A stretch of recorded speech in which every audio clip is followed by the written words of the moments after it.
Bueno, el invitado de hoy es un invitado muy especial, ya veréis, nos habla desde el marketing, desde la perspectiva de la psicología, cómo está cambiando el consumidor, las generaciones, cómo las marcas están segmentando hacia mercados locales, desglobalizados y bueno, nos ha puesto algunos ejemplos, la verdad que muy interesantes, quedaros para ver este episodio.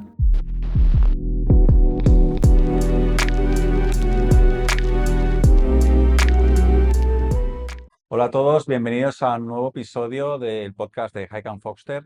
Hoy tenemos con nosotros a David Cortadellas, un placer tenerte aquí. Hola, un placer, ¿qué tal? Muy bien, bueno, David Cortadellas es Insights and Content Director en BMC. Hoy nos va a contar historias sobre marcas, consumidores y tendencias globalizadas y desglobalizadas. Em, David, explícanos un poco tu background para entender de dónde vienes. Yo estudié psicología porque me interesaba el comportamiento humano, fundamentalmente. Me metí a coach, me metí en recursos humanos y poco a poco fui dándome cuenta que el tema de la investigación de mercados y comprensión del consumidor me gustaba. Ahí me metí más, me especialicé en marketing motivacional, hice un MBA, me especialicé por tanto en consumidor y en consumo masivo, fundamentalmente. Y fui generando pues mi historia, mi background. Ahí, ese básicamente es mi punto de partida. Te has movido mucho, has comentado. Me he movido bastante, sí, sí. He vivido en Bélgica, he vivido en México, he vivido en Argentina, en Estados Unidos. La verdad que he vivido en bastantes sitios y sobre todo he trabajado en un montón de proyectos. He tenido el Ujú. privilegio de viajar por todo el mundo, África, Asia, América, Europa. Con lo cual tengo una perspectiva relativamente amplia de cómo somos, que no somos tan distintos en lugares, en un lugar y en otro y según la industria, pero la verdad que con el privilegio de haber podido compartir un montón de experiencias, vivencias y proyectos en un montón de sitios. Has trabajado siempre en el mundo de agencia, consultora. Y claro, hacer un trabajo de consultoría, de marketing en diferentes mercados, bueno, yo lo veo algo como apasionante, ¿no? Porque claro, esa diversidad, ¿no? Ese dinamismo que tienen las agencias, pues es algo que te hace trabajo muy vivo, ¿no? Pero luego tienes el componente este de la multinacionalidad, ¿no? De trabajar en diferentes regiones y tal, cuando dices que no somos tan distintos, yo lo pongo un poco en duda. ¿Cómo lo has vivido esto? Porque realmente tenemos una concepción de que somos diferentes, pero realmente consumimos los mismos productos. Sí, la verdad que tenemos pulsiones de vida parecidas y luego expresiones muy diferentes, ¿no? Mm, La verdad que, como te digo, trabajando para diferentes industrias, uno se da cuenta de cuál es el sustrato común en un montón de eso y para diferentes culturas un poco pasa lo mismo. Lo que pasa es que es interesante ver el momentum en el que estamos, ¿no? Un mm, momentum en el que la personalización ha ganado enteros, la localización cada vez es más importante y claramente estamos en un universo, en un mundo donde el momentum es más de desglobalización que no de mm, globalización, como por ejemplo lo pudo ser en los 80, 90, ¿no? ujú. Y ha habido marcas, digamos, cabezotas que han decidido, "Oye, no, yo con mi marca voy como soy", y eso que les haya podido perjudicar. ¿Has visto algún ejemplo de alguna marca que dices, oye, mira, no me adapto al mensaje de mercado local y eso me ha creado dificultades? Yo te diría que las marcas que han medrado y que han conseguido sobrevivir durante todos estos años es porque han sabido no casarse con una idea fija, sino han sido camaleónicas hasta cierto punto, ¿no? Igual pasa con los artistas. Mm, Yo voy a mostrar mi edad aquí, pero si tú piensas en artistas clásicos, digo, Madonna, Bruce Springsteen, U2 o YouTube fuera de mm, aquí, mm, si bien han tenido una línea continuista, se han sabido adaptar muy bien. O sea, las grandes estrellas, los monstruos del rock, ochenteros y noventeros, han sabido adaptar bien a los momentos, ¿no? mm. Con marcas pasa un poco lo mismo. Pues las que no se han adaptado, pues Y nos acordamos de no han ellas, ¿no? sobrevivido exactamente. Ya, ya, ya. Y yo qué sé, digo, la marca de marketing por excelencia, Coca-Cola, lleva 140 años siendo una marca notoriamente americana, pero notoriamente adaptada a cada uno de los mercados. O ujú, te pones un marcón o una compañía como Nestlé. Todavía hoy mucha gente cree que Nestlé es española. sí. O Bimbo. Bimbo es una empresa mexicana y mucha gente aquí en España cree que es española, ¿no? Con lo cual, me parece que con mayor o menor notoriedad el saberse adaptar a los sitios ha sido una clave de éxito. Ujú. Y claro, se han debido adaptar a los mercados, pero también evitando perder su esencia, ¿no? Como marca. ¿Eso cómo se consigue? Pues cada caso es un poco diferente. Ujú, Claramente depende de cuán maleable sea tu esencia o cuán universal sea tu esencia. Las marcas grandes que han sabido medrar en todo el mundo es porque han encontrado un filón, un foco que es lo suficientemente transversal o lo suficientemente humano como para llegar a todo el mundo y luego han sabido expresarse o han sabido adaptarse de la manera correcta en cada lugar. Pero todos queremos estar con otra gente, todos ujú, queremos disfrutar el pequeño placer o pequeños placeres de las cosas, ujú, todos queremos, hay una serie de motivaciones humanas, todos queremos, qué sé yo, pues pensar en el largo plazo y cuidarnos, todos queremos, no sé qué decir, distinguirnos ujú, también en determinados momentos, ujú, con lo cual hay un montón de cuestiones transversales humanas que si la pulsas y sabes además expresarte según en el contexto geográfico o temporal, ujú, pues evidentemente ahí es donde tienes las de ganar. ujú. Yo creo que tienes un buen ejemplo que explicar y hablamos antes de Coca-Cola, ¿no? En su cambio de la marca Nestí y todo lo que pasó con eso. Explícanos un poco cómo fue esa transición y qué generó, ¿no? Porque al final está trabajando con múltiples marcas en diferentes países, mismo producto, ¿no? ¿Cómo lo has gestionado esto? Sí, la verdad que es un caso interesante en el que trabajamos en la compañía, en BMC, lo trabajamos en los últimos años y la verdad que ha sido, primero, desde lo personal, un privilegio porque me ha permitido viajar un montón y conocer un montón de culturas diferentes y desde lo profesional he aprendido y me parece que he crecido un montón también, ¿no? Pero fíjate, el planteamiento de negocio. La única gran marca global que existía de té helado era Lipton, Sí. fundamentalmente. Lipton de Unilever, que después pues, también la vendió por muchas razones, pero que tienen que ver con la deslocalización también.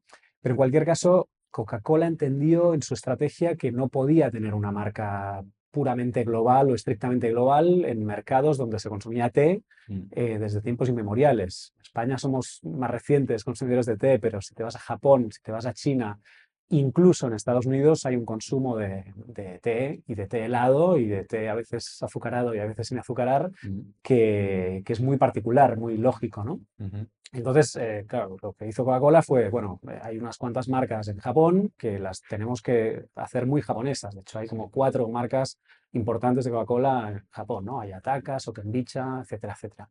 ujú, En China tenemos otra marca, Authentic Tea House. ujú, En Estados Unidos tenemos otra marca, Gold Peak. ujú, En India lanzamos otra marca, Honesty, una marca que había estado en algún otro mercado, pero que vieron que conectaba bien con la realidad local de un país con alto consumo de té, ujú. como nos imaginamos por las películas de Bollywood, Sí, sí, ¿no? sí. ¿Y qué pasó en Europa? En Europa había la vocación de hacer algo más puramente regional por una cuestión de escala, con algunas particularidades. En España, particularmente, la marca de té de Coca-Cola era Nestí por un joint venture que tenían con Nestlé desde hace un montón de años. Ujú, Veían que iba a caducar ese joint venture, con lo cual, pues vamos a tomar la marca más regional que tengamos, la más global, si se puede decir que tengamos, y vamos a introducirla, vamos a crearla y vamos a introducirla poco a poco, que fue el desarrollo de Fuse Tea, ujú, y que hace relativamente poco pues, se ha implantado en España y ha ido dándole la vuelta a un mercado que hacía 25 años que tú te ibas a tomar un té helado y pedías un Nestí, y sí, pides un Nestí en sí, realidad sí, sí. todavía, ¿no? Construir una marca con una impronta medianamente local frente a un competidor grande como puede ser Unilever con Lipton, pues ha sido un desafío súper interesante y te das cuenta que cada región y a veces incluso cada país tiene que tener una estrategia diferente en un producto como es el té, que es el segundo producto más consumido, segunda bebida más consumida de la Tierra después del agua, más que el café, Más que el café, no sabía esto. que es un dato que no todos conocemos, Sí, sí. justamente porque en Europa, exceptuando Portugal e Inglaterra sobre todo, pues el té se consume menos. Ujú. Pero Europa, no olvidemos que somos muy poquitos comparado con los 8 Yo en Inglaterra diría millones. que se consumía muchísimo té. Muchísimo, muchísimo. En Inglaterra sí, en Portugal también, pero en el resto de Europa la Sí, verdad sí, sí, que sí. poco. Igual té helado no tanto, Ah, vale, vale. tradicionalmente, Vale. o té envasado, Sí, sí, podemos sí. decir. Sí, sí, sí. Y desde la perspectiva tuya, ¿no? Como director de contenidos, ¿cómo enfocas el mensaje? Porque claro, tienes ya no la parte local, sino también la parte generacional, ¿no? ¿Cómo basculas tú los contenidos porque un producto pues puede ser, lo voy a decir, ageneracional, o sea, puede ser pertenecer a todas las Totalmente. generaciones, pero de alguna manera tú el mensaje lo puedes enfocar también por generaciones, ¿no? ¿Cómo lo estructuras esto? Sí, te diría que es clave tener una buena segmentación. Eh, Fíjate, nos dimos cuenta hace ya bastantes años que la segmentación geográfica por sí sola no necesariamente era la más importante. Lo es en muchos aspectos por cuestiones legales y por cuestiones de Mm, distribución, mm, pero hay un montón de productos, sobre todo los digitales, que no tienen en cuenta tanto una distribución geográfica, ujú, aunque evidentemente hay boundaries legales, ¿no? Pero la clave es segmentar bien. Geográficamente es una, etariamente es otra, y te diría que mucho más importante es las cuestiones más psicográficas o cuestiones más blandas, es decir, qué es lo que me atrae o qué es lo que me conecta con otro ujú, tipo de consumidores para consumir un tipo de producto. ujú. Y te voy a poner dos ejemplos. Y me retrotraigo otra vez a los 80. Hay una joya literaria de la ciencia ficción que se llama Snow Crash, Me la apunto esta, ¿eh? que bueno, de Neil Stephenson, donde yo leí por primera vez la segmentación que iba más allá de las fronteras. De hecho, en la novela no hay países, sino que hay agrupaciones, te diría comunidades, que no necesariamente tienen que ver con dónde has nacido o con qué tipo de cultura ancestral tienen tus genes, ¿no? Sino tenía mucho más que ver con tus gustos, con tus preferencias, con tus opiniones y tu punto de vista. Y luego, pues Facebook hizo de esto un negocio, Ya, total. fundamentalmente. Al final, en la creación de comunidades, pues porque te gusta X o Y, pues es mucho más aglutinadora que Potente. si has nacido en el mismo lugar que otro o tienes el mismo idioma que otro, ¿no? Ujú. Y a día de hoy, de los 80 pasamos a los 2000 y ahora a los 2020, pues pocas marcas hay exitosas en el siglo XXI, ya casi atravesando el cuarto del siglo XXI, que no piensen o no hayan creado ya una comunidad, Ujú. algún tipo de vinculación entre sus consumidores, ya no solo por el hecho de consumir esa marca, ese producto, sino por el hecho de que tienen ciertas afinidades o ciertos valores en común y que por tanto puede ser súper interesante para las marcas y para las compañías, pues tratar de promover una capitalización de una serie de valores en una dirección concreta, como lo han hecho en otras lides, pues los partidos políticos al final, ¿no? O los equipos de fútbol, ¿no? Que en una misma ciudad puedes convivir, pues aquí en Barcelona, del Español, Claro, del Barcelona. aquí creo que están uno de los retos porque realmente en esos cambios generacionales, ¿no? que están habiendo, quizá los valores no son los mismos.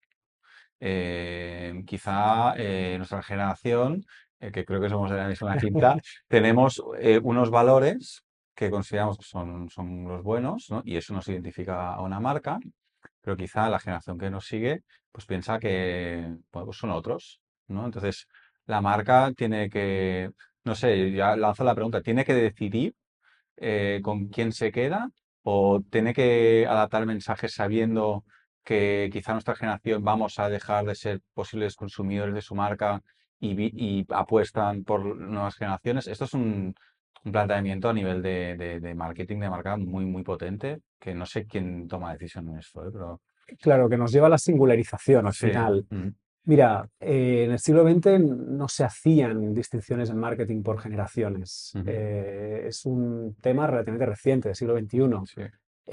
Pero pocas marcas o pocas compañías no entienden que pues hay unos boomers y hay una generación X y hay unos millennials y hay unos generación Z o centennials y hay unos alfa, ¿no? Ujú. Lo divertido del caso es que cada vez la nueva generación tiene menos años, porque, por muchas razones. Primero, porque se estudian más, pues en qué ha cambiado esto respecto al anterior, y segundo, porque el mundo se ha acelerado. La digitalización ha acelerado el mundo, ha habido un montón de fenómenos que nos ha acelerado y que haya hecho que pues, la generación de boomers tenga un montón de años, digamos, entre el extremo de arriba y el extremo de abajo, la X un poquito menos, Se van la millennial un comprimiendo. poquito menos, Mm. la centennial un poquito menos y los alfa todavía menos, ¿no? Ujú. Em, pero yo diría que esto por sí solo no es el cambio social, porque no olvidemos que cada generación que impera o que marca una cierta pauta o que marca un cambio cultural, lo que hace es permear al resto de gente, de otras generaciones. Es decir, se decía, no, mira, los millennials no compran casas y viajan un montón porque no tienen dinero o no quieren invertir dinero en el largo plazo y más en la experiencia concreta. Ujú. Y bueno, pues en el momento en que se decía esto, pues viajar masivamente no lo hacían solo los millennials, lo Ya. hacían también la gente de 40 años y los de 60 y los de 20 si podían, ¿no? Con lo cual, y ahora de los alfas se dice también otras cosas, ¿no? Pero es que, claro, los alfa o los zetas, ¿no? Que quizá han sido más ilustrados, ¿no? Sí.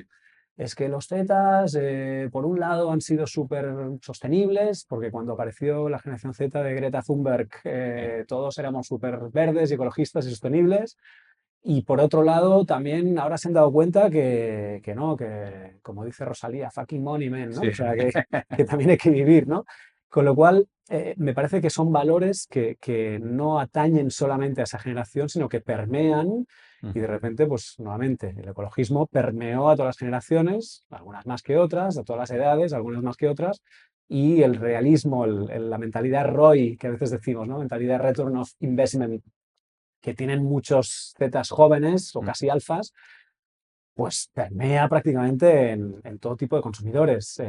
Y eso se demuestra también bueno, pues hay un montón de cuestiones que explican el auge de las marcas blancas, pero uno de ellos es, bueno, yo, ¿por qué tengo que pagar un valor etéreo de una marca si realmente no lo noto o no tengo una Sí. experiencia al respecto? Mm.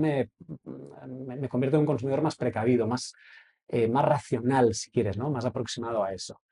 Pero bueno, son muchas cuestiones, muchos abanicos que se van abriendo. Claro, el tema de los commodities está claro que la marca pierde peso y entra más el tema más racional que más el tema emocional, ¿no? Y entonces, si al final la gente pues mira el bolsillo y dice, mira, prefiero ahorrar un poco para luego ir de viaje y tal, que ahora pues esa fidelidad que pueda tener a una marca que haya consumido toda la vida en casa, ¿no? Totalmente. La cuestión es qué es commodity y en qué quiero invertir mi Eh, dinero para pagar un extra por un valor a veces más intangible, a veces más emocional o a veces basado en un batch value, ¿no? En un poder de impactar a los demás, ¿no? Porque nos gusta impactar a los demás también, Ujú. ¿no? Con nuestras decisiones de compra y de marca, ¿no?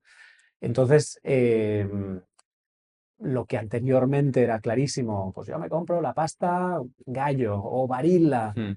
pues no todo el mundo lo percibe igual porque hay un buen segmento de gente que dice, pues es que esto no me da un valor añadido, me lo da la salsa, o me lo da comer fuera, o me lo da otro tipo Ujú. de vinculación con la comida. Y en cambio para otros es, no, no, yo quiero los ingredientes y quiero que mi pasta sea Gallo porque el ingrediente tiene que ser de calidad para que todo el resto de experiencia pues se permee o permee de algún modo pues calidad elevada. Ujú. Depende de cada mercado y depende de cada persona, con lo cual nuevamente volvemos al tema de la personalización o localización. Totalmente. Y esto nos lleva al tema de que el consumidor ya no se identifica con tanto con lo global, ¿no? Y que estamos viviendo esta desglobalización de identidades que comentábamos antes. Em, esa desglobalización de entidades también pertenece a los mercados, ¿no? Hemos comentado antes que ya no, quizá hablamos de comunidades, pero esas comunidades son comunidades globales, no sé cómo, es decir, los fans del manga, los fans del fútbol, los fans del rugby, cómo lo ves esto? Mira, es que matizaría la afirmación Ujú, de que las narrativas globales se pierden. ujú, Te diría que hay categorías y hay circunstancias y situaciones donde una narrativa global sigue siendo válida. Lo que pasa es que ha ido variando qué es lo aspiracional en ese ujú. sentido, ¿no? Quizá en décadas anteriores lo que venía de Estados Unidos en general se aceptaba como Aceptado, el es como, liderazgo sí. absoluto y Hollywood era la meca de lo más pop y de lo más avanzado en cinematografía, y la música americana, en su momento MTV, en todo lo Ujú, demás, pues también venía de allí. Y en los últimos años, lustros y décadas te diría que ha habido un shift, primero hacia otros lugares del planeta. Si consumes noodles, pues te vas a mirar el mercado asiático. Si consumes narrativa gráfica, pues además de Estados Unidos vas a mirar hacia Japón, Oriente con el ujú, manga ujú. eh, o el anime. Y si consumes pues, consumo cultural, pues el K-pop ha explotado de una manera brutal Sí. también, ¿no? O O toda el la cine música, toda coreano, la parte latinoamericana, ¿no? por supuesto, Sí, el sí, reggaetón, por sí, sí, sí, ejemplo, o sí, salsas, etcétera, etcétera. sí, sí, Con lo sí. cual vas virando ciertas Que hay narrativas, como menos monopolio americano efectivamente. hoy en día, ¿no? Y te diría que normalmente la narrativa global triunfa cuando deja de ser percibida como superficial Ujú, y por tanto tiene una pequeña raíz local. Es decir, casi puedes localizar de ujú. dónde, o sea, ¿por qué se llama K-pop? Korean Pop, ¿no? Al final, ¿Vale? coño, me gusta este tipo de música y la localizo, aunque quien haga K-pop es de Malasia Sí, sí. o es de Australia, que Ujú, también pasa, ¿eh? ujú. El manga, ¿no? El manga tiene una raíz japonesa muy clara. Bueno, pero es que ahí se produce muy buen manga aquí en España Ujú, sí, también, ¿no? sí, sí, sí. Qué sé yo, los All Blacks, que es un ejemplo que me encanta a mí también, ¿no?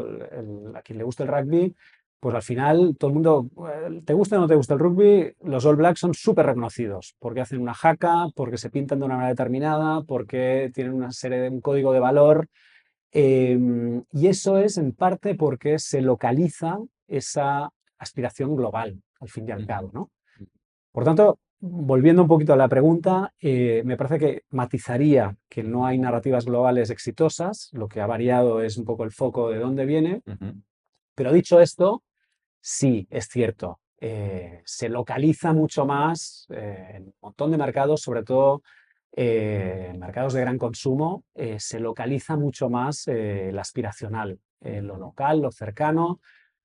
Algo tiene que ver con ujú. sostenibilidad ecológica y por tanto el kilómetro cero, Kilómetro cero, digamos. producto de Luego, cercanía, sí. la sostenibilidad social, que bueno, si doy puestos de trabajo o doy mi dinero a la tienda local, pues mejor quedársela a la FNAC, por ejemplo, por decir o, pues un mercado más globalizado. Em, pero en cualquier caso, sigue mandando algunos códigos que me permiten localizar porque me acerca al producto, me acerca a la propuesta, me habla más a mí y nuevamente volvemos al tema de la personalización, ¿no? Si me habla Ujú, más a mí y no es, digamos, genérico, ujú, evidentemente puedo conectar, algunos lo consiguen, otros ujú, no, pero puedo conectar de una manera más contundente con, ujú, con una propuesta de valor, con una ujú. propuesta de marca. ¿Crees que hay cultura de rechazo a lo masivo? En algunas categorías sí, Mm, en otras no. Fíjate, qué sé yo, fíjate un mensaje como el que lanza el Nike al mundo, que es superarse, que es tú puedes conseguirlo, seas del nivel que seas. ujú, Eh, bueno, evidentemente hay marcas de ropa deportiva locales que ujú, medran y que sobreviven y que lo hacen muy bien, pero no diría que una propuesta de valor como Nike o como Adidas, si quieres, pierde valor. De hecho, se acerca ahora el Mundial de Fútbol y vamos a ver mensajes globales por doquier, ¿no? Es decir, hay categorías donde hay una universalidad en todo eso. Dicho esto, yo te diría que hay muchas otras donde tradicionalmente, y en alimentación y bebidas, por ejemplo, esto ocurría, Ujú. pues veníamos de un paradigma de globalización y ha ido virando a un paradigma de, oye, pues si en lugar del yogur Danone me compro el yogur Pastoret o La Falleda, pues que son marcas locales de Cataluña, pues evidentemente parece que no solamente por sostenibilidad, sino por identidad, parece que son de mayor calidad, son Y mejor. parece como que tiene un argumento más, ¿no? Solo por ser de cercanía, Total. parece que ya tiene un argumento más, pues solo la percepción de que es un producto pues, de mayor calidad, pues un producto local y demás, ¿no? Es que fíjate cómo ha ido variando la narrativa en algunas categorías como la cerveza, por Mm. ejemplo, en alcohol en general lo hemos visto, pero en la cerveza en particular, hace un par de décadas, pues las marcas universales, las Heineken, las Carlsberg, que eran lo más de lo más, porque eran cervezas extranjeras. En algún momento parecía que además estas junto con las franciscanas del mundo en cervezas de Mm. importación y por tanto le daban un caché diferente a lo que consumíamos concretamente aquí Ujú.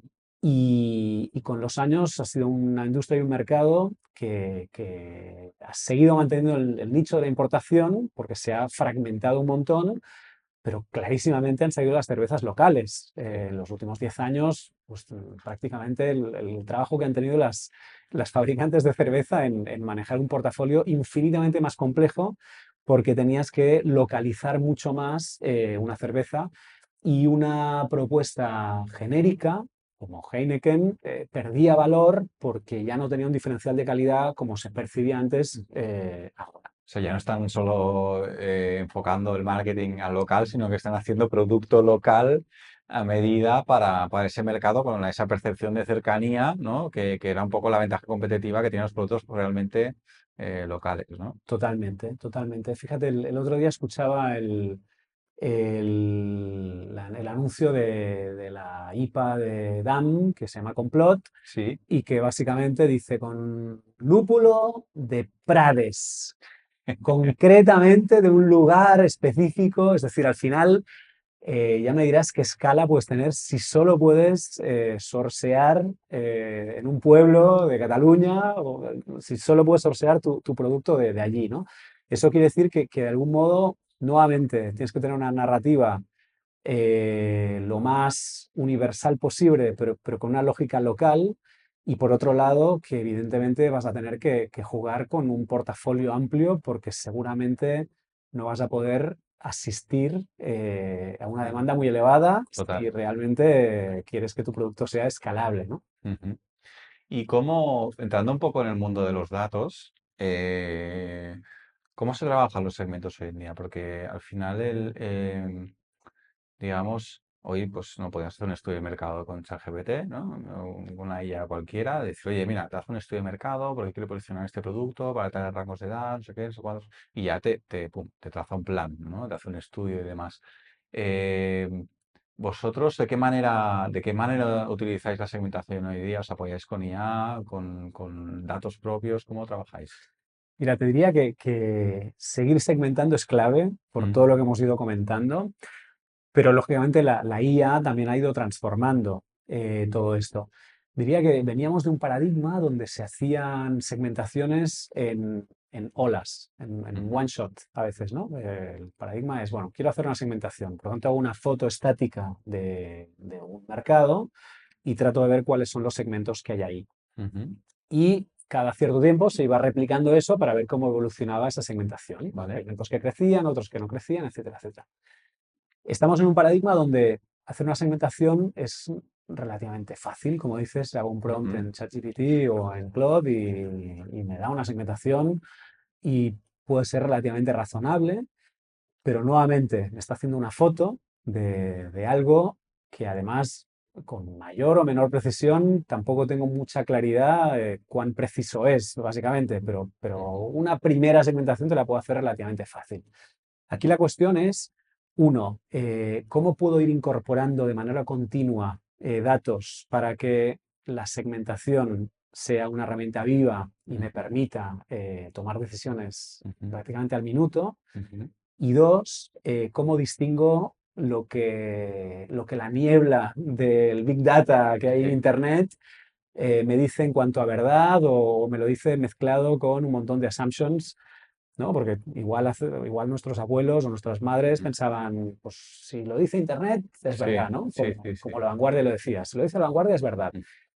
Y yo creo que desde hace años, en la era de la Ya posverdad, nos lo te das creemos cuenta que no todo. nos lo creemos y que en Internet puedes encontrar pues un montón de grano entre un montón más de paja, ¿no? Sí. Con lo cual ahí lo difícil es distinguir y una mirada experta y una mirada entrenada es la que te tiene que ayudar a distinguir lo que es verdad a lo que es verosímil, diríamos, ¿no? Claro, Porque ChatGPT y los demás te dan cosas relativamente betas. verosímiles, pero no necesariamente verdaderas, ¿no? Mm, Entonces, ahí está la clave y me parece que es la clave de nuestra industria, ¿no? En la consultoría, en investigación de mercados, mm.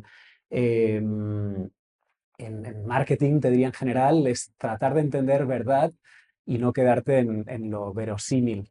¿Cómo te ha ayudado el factor de que seas psicólogo, que hayas estudiado psicología, en analizar estos datos, en comprender realmente esa parte más social, digamos, de los datos?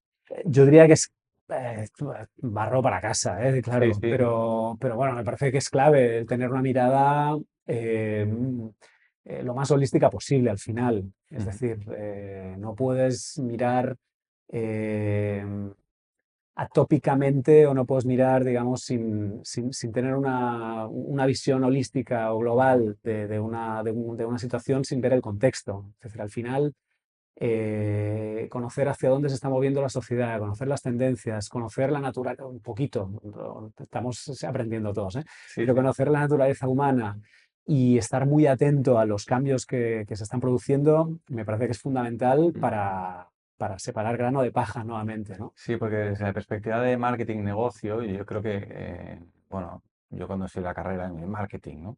A mí no me enseñaron a explicar bien el producto, a promocionar bien el producto, a intentar dar un mensaje potente, pero no me hablaban de la empatía, no me hablaban de la conexión, la parte de la autenticidad con el consumidor y todo esto, ¿no? Entonces, la parte psicológica, yo creo que es un factor que hoy en día que es mucho más relevante que pues, hace 20 años, ¿no? O 30 o 40. Y este factor me ha parecido muy interesante tu perfil por eso, ¿no? Bueno, somos más complejos, Sí. sobre todo en nuestras opciones de consumo, ¿no? Mm, En la vida nos movemos con esquemas y tratamos de simplificar las cosas para podernoslas explicar. mm, Pero claramente la explicación gruesa te sirve hasta cierto punto y es lo que a día de hoy te puede dar la IA de manera muy fácil, ¿no? ujú. A partir de ahí tienes que trabajar. Déjame hacer otra referencia Sí, literaria, ciencia ficción, bien. Tomo nota. pero Apple Plus sacó hace un par de años una serie llamada La Fundación y La Fundación es una trilogía de novelas, al menos las iniciales creo que se hicieron más, yo me leí las tres primeras, de Isaac Asimov, Hombre, un autor mítico, pero que en los 50 y en los 60 escribió, entre muchas otras cosas, sobre una ciencia futura que era la psicohistoria. Y lo que hacía era, imagínate que en lugar de 8.000 millones de personas en la Tierra, pues en el futuro llegáramos a colonizar las galaxias y por tanto hubiera un montón de humanos desperdigados por todos lados, pues ahí tendrías una base de Big Data, diríamos, bastante más potente de la que tenemos ahora, ¿no? eh, pues cómo poder prever o predecir el futuro mirando el pasado, ¿no? Por eso entender las motivaciones humanas, psico, ¿no? ujú, Desde el punto de la historia, de todos los datos pasados. A ujú. día de hoy tenemos datos digitales un montón, Sí, pero tendremos 30 años de datos sí, no, digitales, no es no mucho. mucho, ¿no? Sí, sí, Pues sí. imagínate lo que sería tener miles de años de datos digitales que podrías trazar pues vectores, tendencias, contratendencias y con un montón de gente, con un montón de perfiles, con lo cual al final no tendrías problemas muestrales de, oh, es que solo hay 30 personas que me dicen esto y quizá no Cada es vez lo mismo. acertaremos más, ¿no? De alguna manera. Totalmente. Ujú. Con lo cual, volviendo un poquito al tema, claramente necesitamos de tecnología y de tratamiento de datos cada vez más sofisticados y al mismo tiempo, como somos humanos, somos cambiantes y somos poco racionales y somos continuamente cambiantes y no una foto de un momento, vamos a necesitar interpretar esos datos de una manera veraz y, como Ujú, digo, no solamente verosímil, ¿no? ujú. ¿Cómo utilizáis la inteligencia artificial en el día a día? Pues desde el punto de vista laboral, Sí, te diría que es el acompañante cotidiano, ¿no? Diríamos, porque evidentemente hay varios factores aquí, ¿no? Uno, trabajamos en red, pero también trabajamos cada vez más. hay libertad para que cada uno escoja su Sí, herramienta. sí, y luego evidentemente pues vas tratando de encontrar pues benchmarks de calidad o de excelencia, ¿no? Y entonces dices, bueno, pues vemos que esto funciona bien para esto y esto funciona bien para esto otro, ¿no? Lo tienes que entender. Pero Ujú, me refería a que igual hay un montón de tanto consultores como clientes que trabajan en remoto, con lo cual a veces comentar una idea, ujú, comentar un proceso, comentar una conclusión con alguien que de manera natural, cuando tienes a alguien al lado en la oficina, pues se produce de manera muy fértil, muy sana, ujú. pues a veces lo haces con la inteligencia artificial cuando no te llega el WhatsApp o no te llega el Teams o no te llega la videoconferencia en cuestión, ¿no? Entonces acaba siendo y sigue siendo una muleta. Ujú. Yo creo que con el tiempo nos acostumbraremos a ni cuestionarnos eso. Ya, De la misma manera que no nos cuestionamos el uso de Internet o el Excel. o el Sí, Excel o el sí, móvil, sí, sí, sí. no nos vamos a cuestionar si estamos peloteando una idea con una IA o estamos buscando datos. Imagínate, o sea, es que hubo una época que no había Google, ¿sabes? Ya. Y parecía que los datos estaban casi en las enciclopedias, o sea, Sí, sí, sí. y desde hace 3 o 4 años, pues prácticamente no podemos funcionar sin, bueno, Google ha sido sustituido en la mayoría de casos por directamente preguntarle a la IA, ¿no? Mm. Hay un backlash también, ¿no? Hay una contratendencia de decir, bueno, pero, hostia, que mis datos los tienen los americanos o los chinos o no sé qué. Y al final hay una especie de caja negra, pero del mismo modo que nos acostumbramos a que hay un SEO y que lo que buscas o que lo que buscabas en Google, pues te va a personalizar incluso la comunicación. Me acuerdo hace unos años, ¿no? Que Ujú.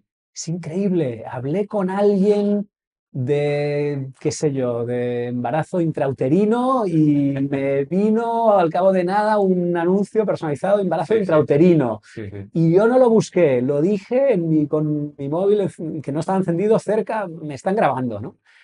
Yo creo que nos vamos a ir acostumbrando también Ujú, a que el intercambio sano de datos y una voluntad de transparencia por parte de tecnología, gobiernos y compañías sobre ujú. todo, nos va a ayudar a ser más eficientes y ojalá en algún momento hasta más felices, ¿no? Yo soy un optimista, un tecno-optimista, te diría. No, no, totalmente. Cuando hablamos de inteligencia artificial en cuanto a marcas, y cada vez cuando vemos contenido generado por IA, como que todo tiene un patrón, ¿no? Como parece que ya intuimos que eso lo ha generado la IA, ¿no? A medida que las marcas van adoptando la IA para esa generación de contenidos y, tanto para campañas como para posts que pueden hacer en sus redes sociales y demás, em, o las marcas pueden estar construyendo, bueno, cometiendo un error de ir estandarizando el mensaje hasta ya perder su propia identidad, ¿no? Mira, déjame que te conteste con un ejemplo que vi hace un par de días Venga, también. me gustan los ejemplos. La verdad que no voy a recordar el nombre de la compañía, pero era una agencia de publicidad, una agencia de comunicación, una agencia audiovisual, mejor Ujú, dicho. ujú, Luego la busco, en todo caso.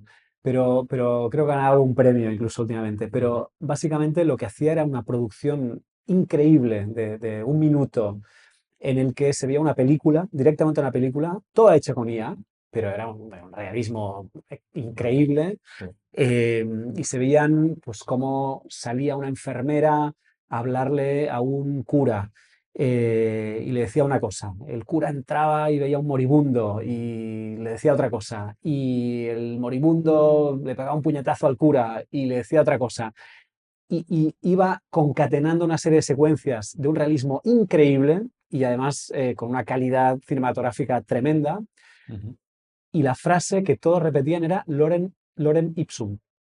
Todos decían lo mismo. Es decir, cuando la enfermera Sí, sí, sí, monja sí, sí. salía y le decía al cura algo, decía Lorem ipsum.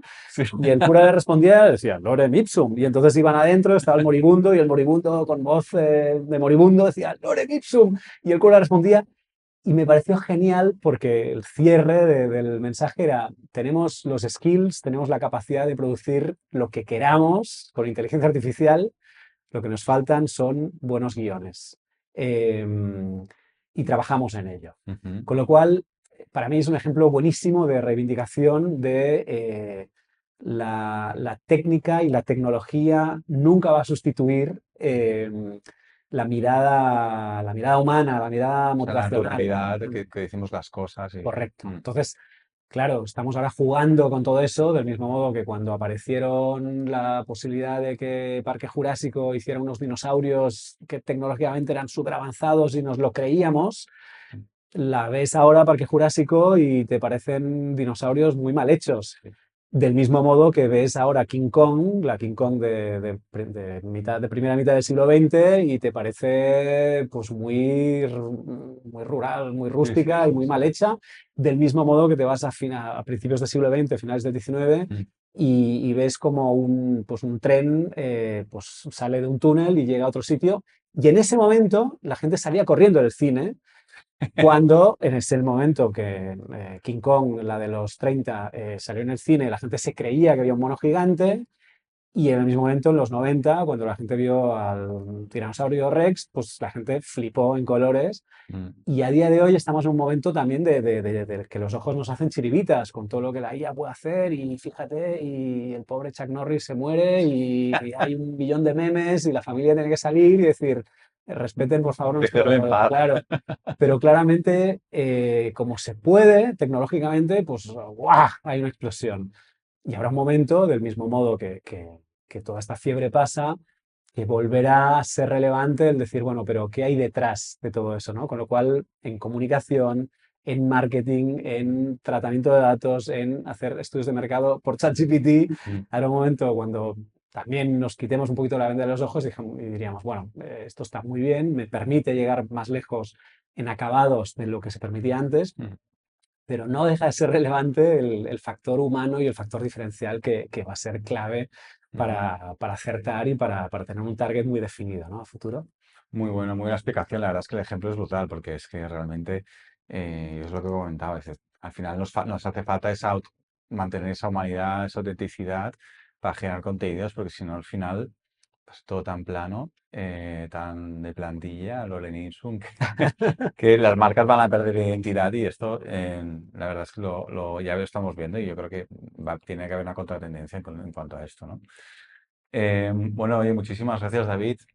Nosotros, antes de cerrar el episodio, nos gusta pedir al invitado un tema sobre el que le gustaría que tratáramos en este podcast. Entonces, te animo a que compartas uno, si es que lo tienes pensado. Ok, bueno. Eh, ah, Hay infinitos, te diría que no sé por dónde empezar, pero mira, eh, la personalización es una tendencia clave Ujú. de los últimos años.